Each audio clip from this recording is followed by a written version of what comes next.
histogram. Histogram adalah bentuk diagram batang yang menjadikan daftar distribusi frekuensi data berkelompok. Histogram memiliki beberapa macam. Yang pertama yaitu jenis normal. Jenis normal ini yang biasa kita lihat pada umumnya. Nah, jenis normal ini bisa dikatakan simetris karena dia memiliki puncak di tengahnya juga kedua sisi yang sama. Kedua yaitu bimodal. Bimodal ini memiliki dua puncak yang berbeda. Sedangkan multimodal yaitu memiliki lebih dari dua puncak yang berbeda. Selanjutnya yaitu seragam. Dapat dikatakan seragam karena ketika setiap nilai dari kumpulan data jika dijumlahkan itu hasilnya hampir sama. Terkadang puncak dari si jenis ini berbeda-beda sehingga dapat dikatakan puncaknya tidak jelas. Selanjutnya yaitu jenis yang acak. Dapat dikatakan acak jika distribusi data tidak mengikuti pola apapun. Selanjutnya yaitu curam. Dapat dikatakan curam. Curam ini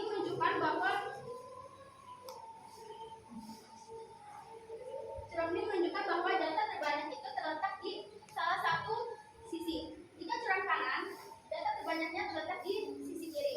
Jika curam kiri, data terbanyaknya terletak di sisi kanan. Curam kanan ini bisa disebut juga sebagai curam positif, sedangkan curam kiri curam negatif.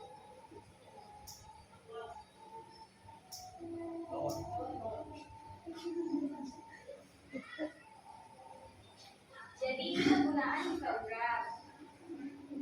Nah, histogram ini memiliki 5 kegunaan.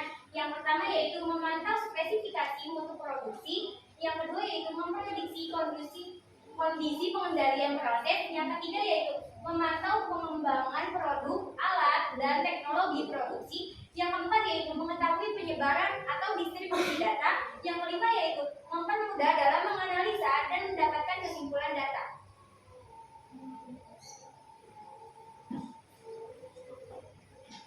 Kemudian cara membuat histogram. Yang pertama itu cari tepi bawah dan tepi atas tiap-tiap kelas.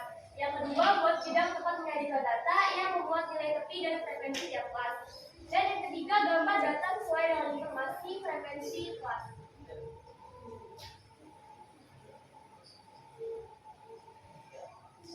Ini contoh soal di sini. Oke.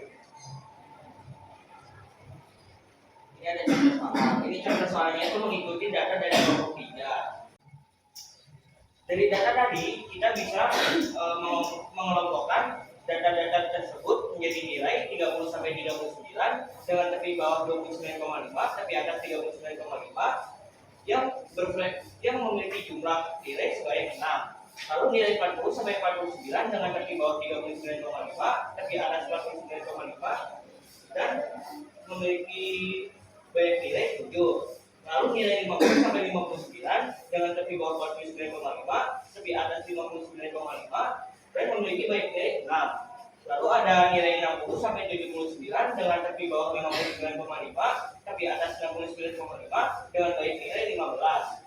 Nilai 70 sampai 79 dengan tepi bawah 69,5, tepi atas 79,5 dan frekuensi 11. Lalu ada nilai 80 sampai 89 dengan tepi bawah sebanyak 79,5, tepi atas 89,5 dan memiliki baik nilai 10.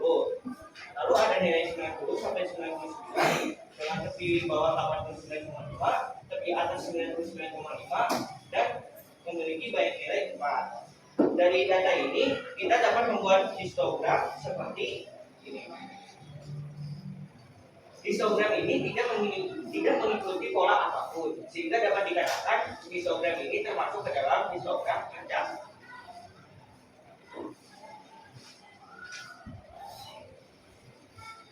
Sekian penjelasannya. Apakah ada yang ingin bertanya?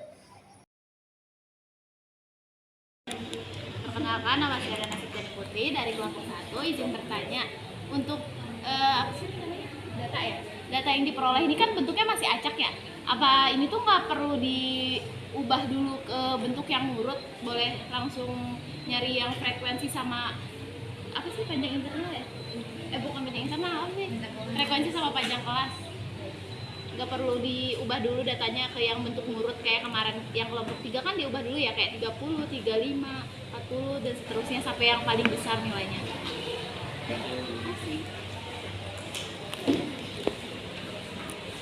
Ya. Jadi sebenarnya kalau mau bikin tabel frekuensi kayak tadi itu boleh diurut, boleh enggak.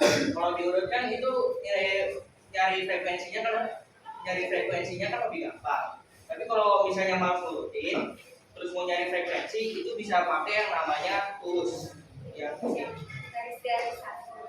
1, 2, 3. Apakah ada yang ingin bertanya lagi? Perkenalkan, nama saya Darismi Habibah, perwakilan dari kelompok 2. Izin bertanya, untuk histogram sama diagram batang itu apakah sama? Beda. Beda. Kalau diagram batang itu kan ada jaraknya. Kalau histogram itu dempet gitu loh. Terima kasih. Ada yang ingin bertanya lagi? Perkenalkan, saya Febri Hiraya Mulia, ada perwakilan dari kelompok 1. Izin bertanya, histogram itu untuk data berkelompok aja atau bisa untuk data tunggal? Untuk histogram ini untuk data kelompok, karena kalau untuk data tunggal itu yang diagram batang. Jadi perbedaan yang tadi diagram batang sama histogram itu penampakannya kalau diagram batang untuk data tunggal, histogram untuk data kelompok. Ada yang ingin bertanya lagi? Aku mau nanya, biasanya itu histogram yang curam kanan atau curam kiri, biasanya datanya data apa ya contohnya? Jadi kalau misalnya yang curam kanan itu yang nilainya paling besar, yang nilainya paling kecil itu frekuensinya lebih gede, lebih banyak. Kalau yang curam kiri itu yang sisi sebelah paling kanan itu si nilainya kan kecil. Nah, yang si frekuensinya juga sedikit. Jadi istilahnya kalau kelasnya makin kecil, frekuensinya lebih banyak. Kelasnya lebih gede, frekuensinya lebih dikit gitu. Terima kasih. Perkenalkan, nama saya Dede Alizeng dari perwakilan kelompok 3. Mau nanya, itu kan tepi bawah tepi atas, gunanya di histogram itu apa ya? Terima kasih. Buat menyambungkan garisnya, bikin diagramnya itu loh. Makanya kan tadi perbedaan antara diagram batang sama histogram kan tadi kalau diagram batang bisa, kalau histogram ya tuh. Nah, gunanya tepi atas sama tepi bawah itu salah satunya itu bagian depan. Ada yang ingin bertanya lagi? Nama aku Asra dari perwakilan kelompok 5. Mau nanya, itu dong yang gambar tadi yang juga melakukan contoh soal. Selain diagram yang ini bisa dipakai diagram yang lain nggak? Maksudnya ini kan yang acak kan?